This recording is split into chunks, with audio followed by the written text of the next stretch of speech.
Olá, alunos e alunas da Rede Municipal de Ensino de Capinzal, tudo bem? Aqui é o professor Walter Durães, professor de História e Ensino Religioso, e hoje nós estamos com um assunto bem interessante, cheio de curiosidades. Você sabe o que é o Apocalipse? Essa palavra te causa medo, te deixa com temores?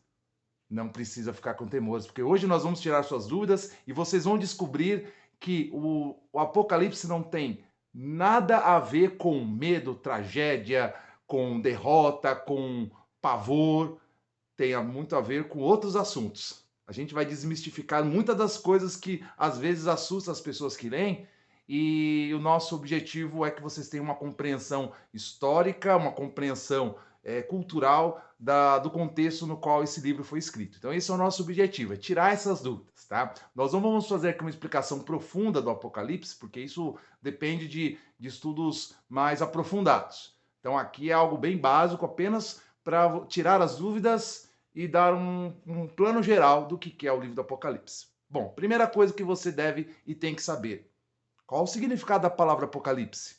Fim do mundo? Tragédia? Fome? Morte? Destruição? Não. Apocalipse significa abrir a cortina.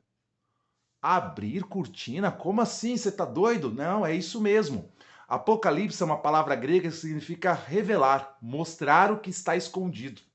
Sabe quando você ganha um presente e ele vem numa embalagem linda, maravilhosa? E aí você olha e fica imaginando, o que será que eu ganhei? E aí você vai e rasga aquele pacote e descobre que é um lindo presente? Pois bem, a palavra Apocalipse significa exatamente isso. É o ato de você rasgar um pacote de presente, você não sabe o que tem dentro, e quando você abre, você tem uma surpresa. Tem algo maravilhoso para mim. Agora, o que esse nome tem a ver com o livro do Apocalipse? Tem tudo a ver. Vamos falar um pouquinho sobre o porquê que ele tem esse nome e por que ele foi escrito. Bom, para falar sobre isso, a gente tem que lembrar que o Império Romano estava sob o governo de um imperador chamado Domiciano. Mais ou menos lá por volta, perto do ano 100, lá pelo ano 90, 95 depois de Cristo, a igreja cristã, ainda nascente, ainda havia muitos judeus convertidos ao cristianismo, alguns que eram gregos e outros povos também, mas principalmente judeus, que era o grosso da liderança da igreja, espalhado por toda a Europa, norte da África e algumas regiões da Ásia, começaram a sofrer perseguição. Por quê? Porque como havia um culto ao imperador romano, e esse culto deveria ser respeitado por todos, os cristãos, eles eram chamados de ateus. Ateus em relação a quê? Ateus em relação a não acreditar que o imperador era um deus. Então eles negavam o título de senhor, de dar o título de senhor soberano, de senhor absoluto para o imperador. Então o imperador, o que ele fazia? Quando ele recebia uma denúncia a partir de qualquer pessoa, de que alguém não havia adorado, de que alguém não estava dando devido respeito ao imperador, eles iam investigar. E se descobrisse que essa pessoa ela era uma pessoa cristã, que admitia que somente havia um Senhor, que no caso dos cristãos é Jesus, eles levavam eles para a prisão, muitas vezes eles eram mortos, alguns deles eram levados para as arenas para servir de diversão para a população, onde eram devorados por animais ferozes nos circos que o Império Romano promovia. Então, a partir disso, as pessoas acabavam sendo perseguidas. Só que, como o cristianismo era uma religião muito pautada pelo ensinamento da misericórdia e do amor, o cristianismo só cresceu, porque essas pessoas elas não revidavam, essas pessoas elas não batiam de frente, essas pessoas não ficavam fazendo protestos contra a perseguição, simplesmente continuavam a exercer aquilo para que elas foram chamadas, que era cuidar com misericórdia dos mais pobres, dos mais necessitados, auxiliar as viúvas, que naquela época não tinha nenhum auxílio do governo. Quem ficava viúva, por exemplo, não podia ter lá o amparo do governo, elas viravam praticamente mendigas, então a igreja acolhia essas pessoas, ajudava, dava comida, dava moradia. A igreja tinha esse lado amoroso, Então isso fez com que a igreja crescesse em número, em expressão. Então, apesar da perseguição, a igreja continuava a crescer. Mas a perseguição sobre Domiciano ficou muito tensa, muito grande. E algumas comunidades cristãs chegaram mesmo até a pensar se realmente valia a pena continuar acreditando no que eles estavam acreditando. E aí, então, o apóstolo João foi um dos presos dessa investida do imperador. E ele foi, como ele já era muito idoso, provavelmente ele estava na casa aí dos 80 anos para cima, ele foi levado para o exílio, numa ilha chamada Patmos, tá? Fica ali no mar Mediterrâneo. E nessa ilha chamada Patmos, se eu não me engano, fica próximo à Turquia, os professores de geografia vão poder me ajudar melhor, ele escreve uma carta endereçada a 7 igrejas da qual ele auxiliava na época, igrejas que hoje ficam no território da Turquia. E essas cartas eram justamente para poder animar essas igrejas, para elas compreenderem que tudo que estava acontecendo nada mais era do que o Apocalipse. Ou seja, o pacote do presente que ainda não havia sido rasgado e aberto para eles compreenderem o que estava por trás de tudo aquilo que estava acontecendo. Então, vocês entenderam o que é? Então, estava acontecendo todos os problemas, aquilo é a embalagem do pacote. E aí a carta do Apocalipse é como se fosse a embalagem que precisava ser rasgada para entender o que estava acontecendo no todo da história. Então, por isso que a palavra Apocalipse significa mostrar o que está escondido. Mostrar o presente que havia de vir. Tá, mas que presente era esse? Que presente era esse? Bom, o livro do Apocalipse ele tem como objetivo mostrar a vitória, segundo a perspectiva cristã, a vitória de Deus e de Jesus sobre todos os inimigos da humanidade. Mostrar a vitória final de Deus no decorrer da história. Esse é o objetivo do livro do Apocalipse, essa vitória final. Então ele não tem um sentido de pessimista, mas sim um sentido positivo. Ao mostrar que todo o sofrimento humano, ao mostrar que toda a dor humana, que todas as tragédias humanas vão ter fim um dia. E que algo novo vai recomeçar, que uma vida nova vai recomeçar para a vida da humanidade. Isso segundo o que o cristianismo prega. Bom, baseado nisso, vamos a algumas curiosidades, então, do Apocalipse. Primeira coisa que talvez cause curiosidade seja a questão, por exemplo, eu estou aqui com umas anotações aqui, justamente para poder auxiliar e melhorar a qualidade desse ensino. Uma das coisas bem interessantes, a gente olha, por exemplo, para todas aquelas simbologias, né? Números que eles falam, objetos que se fala lá como, por exemplo, candelabro, como, por exemplo, chifres, né? Ferreiros, olhos, e a gente fica confuso. O que é tudo isso? Ou, por exemplo, o número 666, 144 mil, 7 estrelas, 7 anjos, a besta que emerge da terra, do mar. Isso tudo parece que causa confusão na cabeça das pessoas. Tá, o que era isso? Tem uma forma muito fácil de entender. Vamos imaginar que João, o apóstolo, lá na ilha de Patmos, entrasse numa máquina do tempo. E de repente ele parasse aqui hoje. E ele começasse a ver um monte daquelas figurinhas de memes, ou aquelas imagens de memes que a gente está cansado de ver nas redes sociais. Você acha que ele ia entender todas de primeira? Ele ia dar risada, ia entender o sentido de todos os memes que aparecem? Eu com certeza não. Porque aquilo para ele ele não conhece, ele não sabe. Aquilo não é da cultura dele. Não faz parte da cultura dele. Muito bem.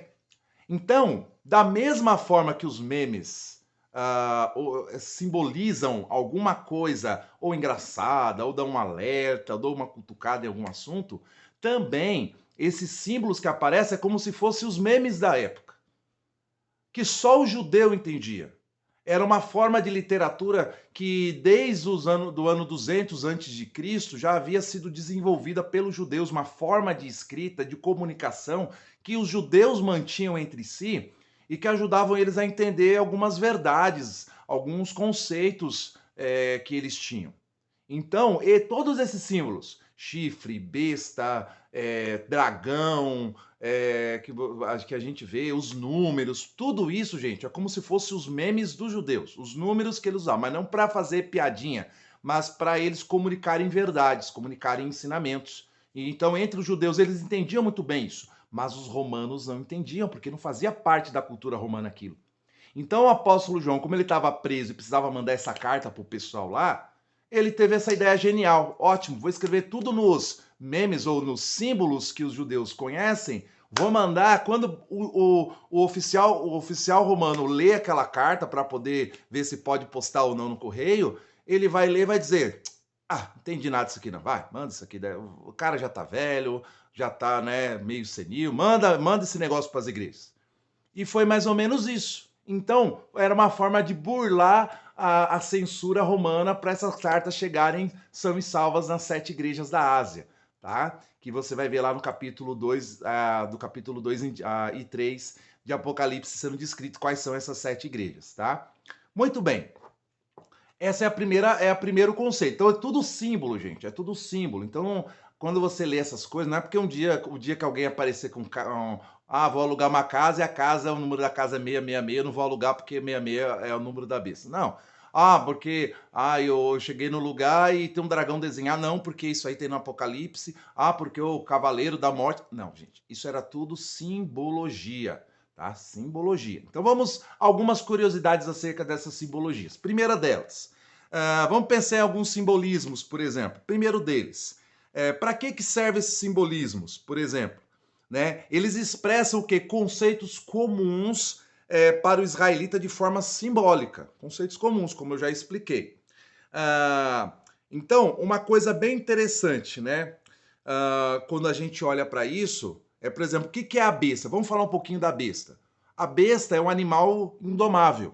Qual que é a simbologia da besta? Um animal indomável, você não consegue domar. É um animal selvagem. Você não consegue transformar um tigre pegado grande, já adulto, lá da floresta, para se transformar no seu animalzinho de educação, de estimação.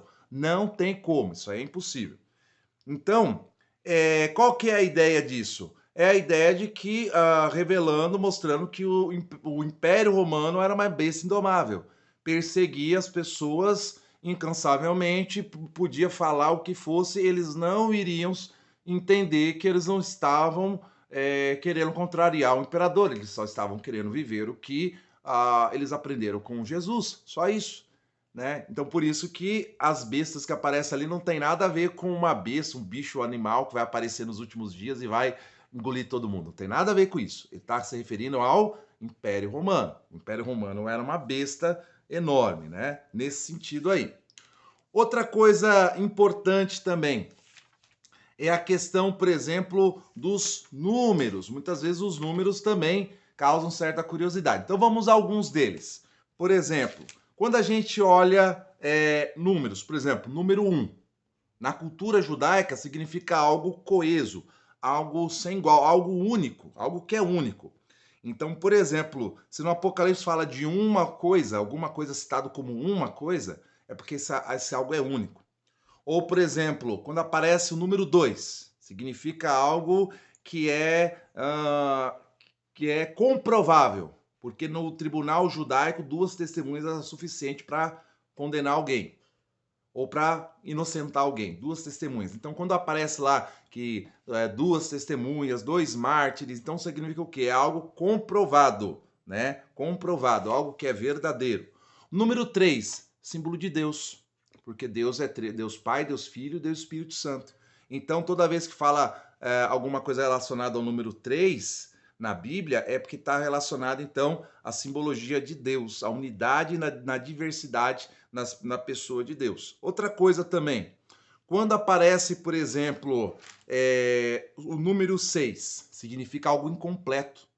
É o número do homem. O homem é incompleto, é imperfeito, faz coisas imperfeitas. Então, quando, por exemplo, fala lá do 666, está dizendo que a tentativa do ser humano de tentar ser igual a Deus, ou de fazer, ou de levar a sua vida, de ser o seu próprio Deus, é incompleto, sempre vai bater na imperfeição.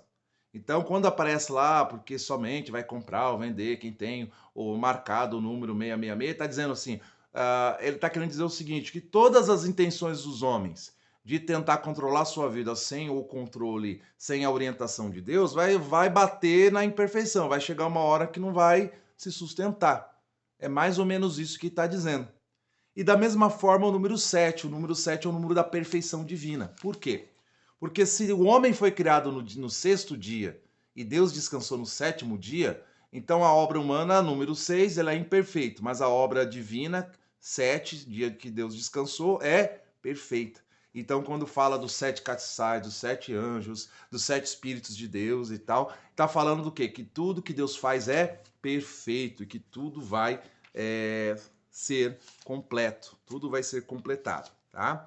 Então, quando fala, por exemplo, outra coisa, 12, o número 12 significa o quê no Apocalipse? Significa a igreja, 12 apóstolos, 12 tribos de Israel, então 24 anciãos, né? Os apóstolos do Novo e as 12 tribos de Israel do Antigo. Então, está falando exatamente sobre isso. Então, a totalidade da igreja, a totalidade daqueles que Deus escolheu tanto no Antigo Testamento quanto também no Novo Testamento. Então seria isso. Então são essas coisas, são curiosidades assim de números, né, que aparecem ali de simbologias. Outra coisa que deixa as pessoas às vezes, né, com bastante dúvida o que são os cavaleiros do Apocalipse, né? Tem gente que fica com medo dos cavaleiros, né? Vamos pensar algumas coisas aí, tá? Então, quando a gente olha, por exemplo, aqui para o texto, tem algumas coisas muito interessantes sobre o que são. Então, sobre os cavaleiros, é interessante a gente notar que, por exemplo, você tem um cavaleiro do branco, do cavalo branco, que vem para vencer e venceu. É a simbologia da vitória, né, de Deus sobre todos os inimigos da igreja, sobre todos os inimigos da humanidade. Né? Então isso demonstra o que qual foi o único cavaleiro que venceu? Do cavalo branco. Os demais cavaleiros que vai ser citado ali, tá?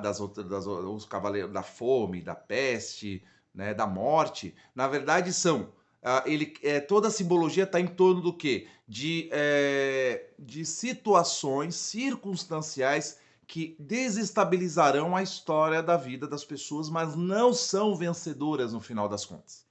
As pessoas acham que vai vir, vai acabar, porque agora está acontecendo essa tragédia no mundo, é por conta que o cavaleiro tal foi solto. Não quer, ele quer, na verdade, dizer o seguinte, que todas as épocas vão haver tragédias. Em todas as épocas vão haver momentos de fome, de pestes, governos que às vezes são impiedosos, como por exemplo já aconteceu o próprio nazismo que dizimou milhões de judeus e de outras pessoas de outras nacionalidades.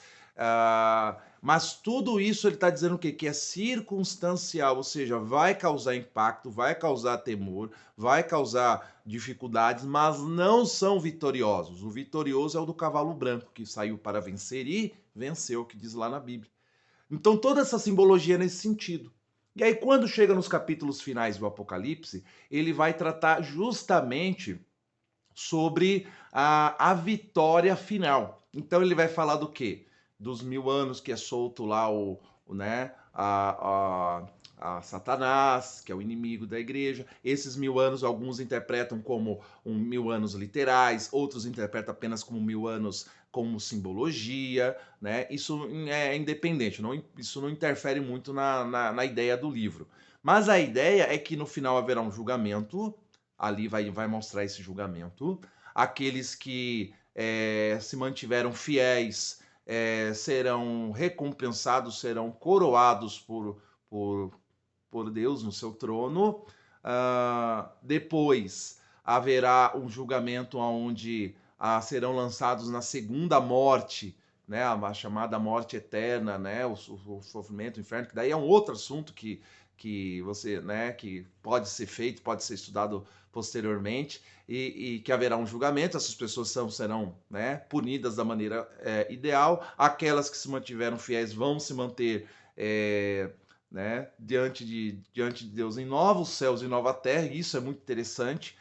a terra tal como a conhecemos, segundo o que diz a Bíblia, segundo o cristianismo, segundo o que o cristianismo ensina pela Bíblia, haverá uma restauração dessa terra, então será um novo céus e nova terra, aonde habitará a justiça, segundo o que diz a Bíblia, e no final de todas as coisas, todo mal será expurgado da terra. Então, até o texto final vai dizer que não haverá choro, não haverá lágrimas, não haverá temor, não haverá doenças, não haverá morte, né? E que será um local onde realmente mostrará essa justiça, esse brilho, esse esplendor de uma vida sem o mal na existência humana.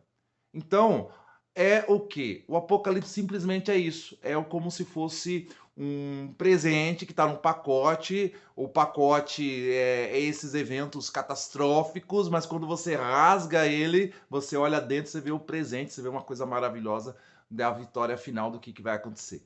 Então, eu espero que com esse vídeo, com essa pequena explicação bem básica mesmo, né, sobre isso, você possa ter mais, vamos dizer, clareza para poder compreender melhor, tá? No link da descrição vou deixar algumas biografias de alguns livros que você pode adquirir, comprar, que estudam especificamente essa parte mais aprofundada do estudo do Apocalipse, que você vai poder comprar, usufruir, ler e poder entender um pouquinho melhor dentro do contexto histórico, cultural, teológico e tudo mais, para você poder ter uma compreensão e ir comparando aí, tá bom? Se você se interessar pelo assunto. Um abraço, muito obrigado e bons estudos.